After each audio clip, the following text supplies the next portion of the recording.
हर गांव में एक कहानी होती है जो दबी रहती है, किसी की जुबान पर नहीं आती, लेकिन जब कोई उस कहानी को छेड़ दे तो वो डर एक रूप ले लेता है। बात है उत्तर प्रदेश के एक छोटे से गांव सीरापुर की। गांव के बाहर एक पुरानी हवेली थी, जर्जर, वीरान और बदनाम। लोग कहते थे उस हवेली के अंदर जो गया कभी लौटकर नहीं आया। पर शहर से आए विक्रम को इन बातों पर यकीन नहीं था। उसका काम था प्रॉपर्टी सर्वे करना और रिपोर्ट बनाना। हवेली बिकाऊ थी, उसे देखकर दस्तावेज पूरे करने थे। विक्रम शाम को ही हवेली पहुंचा। हवेली चारों तरफ से ऊंची झाड़ियों से घिरी थी। लोहे का गेट पूरी तरह जंग खाया हुआ था, जैसे सदियों से किसी ने उसे छुआ ना हो। उसने दरवाजा खोला। कच्छ कच्छ की आवाज हुई। अंदर अजीब सी सीलन की गंध थी, जैसे पुरानी चीजें गल रही हों। हॉल में टूटी फूटी कुर्सियां थीं, एक झाड़ फानूस झूल रहा था और दीवारों पर धुंधले चित्र थे। उनमें एक औरत की आंखें साफ दिख रही थीं, गहरी, डरावनी। विक्रम ने मोबाइल का टॉर्च जलाया। तभी पीछे से एक दरवाजा खुद ब खुद बंद हो गया। धड़ाम। विक्रम चौंका। मुड़ा, कोई नहीं था। विक्रम ने सोचा शायद हवा थी।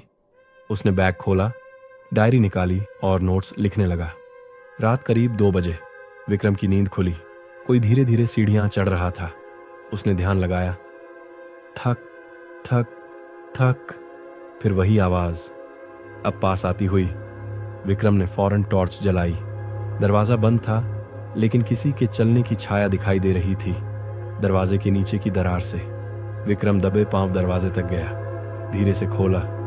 बाहर कोई नहीं था, लेकिन नीचे की लकड़ी पर गीले पैरों के निशान थे, छोटे छोटे, जैसे किसी लड़की के।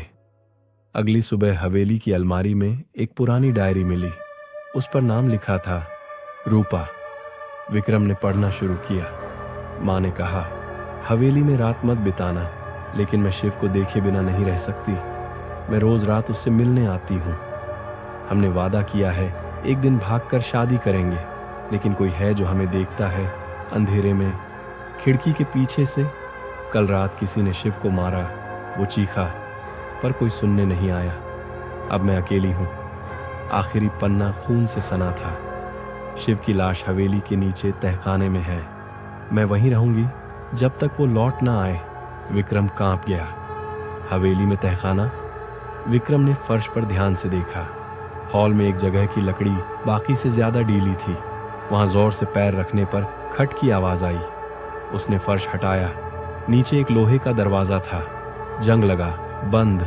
बहुत कोशिशों के बाद वह खुला। एक सीढ़ियां नीचे उतरती थीं, स्याह अंधकार की ओर। विक्रम नीचे उतरा। सांसें भारी हो गईं, जैसे हवा में कुछ चिपचिपा हो। दीवारों पर खून के छींटे थे और एक कोने में कंकाल, शायद वही शिव था। तभी पीछे से दरवाजा धड़ाक से बंद हुआ और अंधेरे में कोई लड़की गुनगुनाने लगी, चुपके से आना, खिड़की से जाना। विक्रम की रूह कांप गई। उसने टॉर्च घुमाया। एक आकृति सामने थी, बिखरे बाल, फटी लाल चुनरी और चेहरा नहीं था, बस गड्ढा था। आंखों की जगह 2 काले छेद। विक्रम चिल्लाया, भागा। किसी तरह दरवाजा खोला और ऊपर आया, लेकिन हवेली बदल चुकी थी। वो हॉल, वो दरवाजे, कुछ भी वैसा नहीं था। अब वहां लंबा गलियारा था, दीवारों पर खून से चित्र बने थे और हर दरवाजे के पीछे कोई चीख रहा था। विक्रम ने मोबाइल निकाला। नेटवर्क नहीं था। भागते भागते वो उस कमरे तक पहुंचा जहां उसने रात बिताई थी।